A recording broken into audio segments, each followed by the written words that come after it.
नमस्कार, इन खबर में आपका स्वागत है। उत्तर प्रदेश के विधानसभा चुनाव में आपको एक से बढ़कर एक नज़ारे देखने को मिलेंगे। कैराना के नाहिद हसन से लेकर के कुंडा के गुलशन यादव तक नज़र दौड़ा के देख लीजिए। समाजवादी पार्टी के लिस्ट में ढेरों नाम ऐसे हैं जिन पे गंभीर अपराध के आरोप हैं।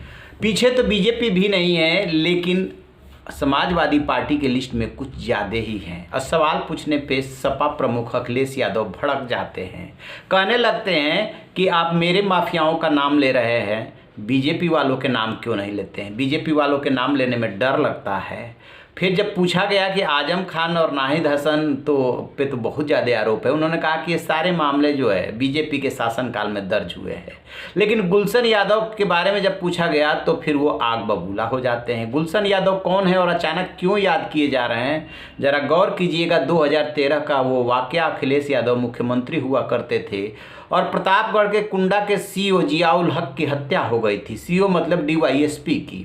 वाकया कुछ इस तरीके से हुआ था कि एक गांव में उपद्रव हुआ था, उसके बाद वहां पे वो शांति स्थापित करने के लिए पहुंचे थे और इसी बीच में उनको मार दिया गया था। आरोप लगा था कुंडा के जो गुंडा भी कहे जाते हैं और राजा भी कहे जाते हैं, रघुराज प्रताप सिंह उर्फ राजा भैया पे। वो उस समय मंत्री थे, इतना मामले ने इतना तूल पकड़ा कि उनको रिजाइन करना पड़ा था और सीबीआई जांच सौंप दी गई थी। सीबीआई ने अपनी जांच में राजा भैया को क्लीन चिट दे दिया, लेकिन सीओ जो जियाउल हक हैं, उनकी पत्नी परवीन आज़ाद जो पुलिस विभाग में ही वो एसडी है, वो इस जांच से संतुष्ट नहीं हुई और वो हाई कोर्ट चली गई लखनऊ बेंच में और कहा कि दोबारा जांच होनी चाहिए। दोबारा जांच हो रही है, लिहाजा राजा भैया भी आरोप से बरी नहीं हुए हैं और गुलशन यादव भी नहीं। कहा यह गया कि बेशक आरोप लगा, लेकिन गुलशन यादव ही इस हत्या के पीछे थे।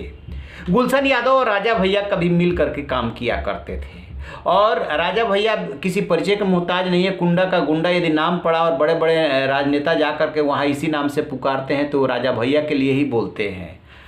अब ये बात दीगर है कि राजा भैया ने उस समय चुनौती दे दी थी कि यदि इस मामले में उनका हाथ निकल जाए तो जो सजा दी जाए वो भुगतने के लिए तैयार है और मंत्री पद से इस्तीफा दे दिया था। सीबीआई जांच में उनको क्लीन चिट भी मिल गई, दोबारा जांच हो रही है, अलग बात है। तो अब कहा जा रहा है कि कुंडा की जो लड़ाई है वो गुंडों के बीच में है।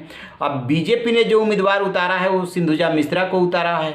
उनके पति जो है 2 बार वहाँ से सेनानी शिव प्रकाश सेनानी जो है चुनाव लड़ चुके हैं, हार चुके हैं और ये कोऑपरेटिव का तो चुनाव जीत गई थी लेकिन विधानसभा का चुनाव नहीं जीती हैं। बहरहाल इनकी चर्चा इसलिए कम हो रही है कि महिला हैं, इनके ऊपर ऐसा कोई आरोप नहीं है। आरोप है तो राजा भैया और गुलशन यादव के ऊपर है। लेकिन किसी भी दल से पूछिए तो कोई भी आरोपी हो वो कहता ही नहीं है कि हमने कोई अपराध किया है। किसी आरोपी से या किसी अपराधी से कभी पूछ करके देखिए, हमेशा कोर्ट में वो और उसका वकील यही कहेगा कि हमने नहीं किया है, ये हम पे झूठा इल्जाम लगाया गया है। ये कानूनी दाव पेच होते हैं और राजनीति में लोग इसीलिए आते हैं कि इसको आपको कहने का बहाना मिल जाता है कि ये राजनीतिक द्वेष और बदले की भावना से कार्रवाई की गई है। हकीकत में ऐसा होता नहीं है। अब उस परवीन आज़ाद के दर्द को तो पूछिए जो सवाल पूछ रही है। और जियाउल हक तो यदि आप कास्ट के आधार पे जो है सब कुछ बांट करके और उसी चश्मे से देखते हैं तो मुस्लिम डीवाईएसपी थे जो उस समय सीओ के रूप में वहाँ तैनात थे। उस सीओ की क्या गलती थी जिसका काम ही है कानून व्यवस्था स्थापित करना। कानून व्यवस्था स्थापित करने के लिए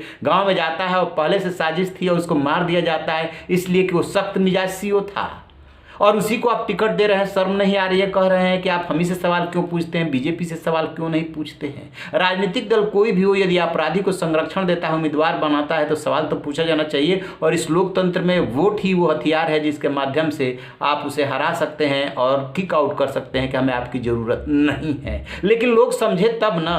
सामान्य तौर पर जो ऐसे आरोपी होते हैं, ऐसे अपराधी होते हैं, उनके क्षेत्र में इमेज अच्छी होती है, वो लोगों की मदद करते हैं, चुनाव जीत करके चले आते हैं। लेकिन इस बार यदि गुलशन यादव भी सामने है और राजा भैया भी सामने है, राजा भैया वहाँ पे 1993 से जीतते चले आ रहे हैं, तो मान के चलिए कि 2 गुंडों में ही एक चुनाव होना है। अब राजा भैया ने अपनी एक पार्टी बना ली है, जनसत्ता दल, उसी से बहुत सारे उन्होंने उम्मीदवार उतारे हैं और खुद भी जो है चुनाव लड़ रहे हैं। लेकिन परवीन आज़ाद के सवालों का जवाब नहीं मिल पा रहा है। किसी में इतनी नैतिक कुव्वत नहीं है कि इनके सवालों का जवाब दे सके और ये महिला जो है सवाल पूछ रही है और सब कोई सुन रहा है। चलिए देखते हैं आगे क्या होता है। तो आप रहिए ना बेखबर, देखते रहिए इन खबर। Thank you. इन खबर चैनल को सब्सक्राइब करें।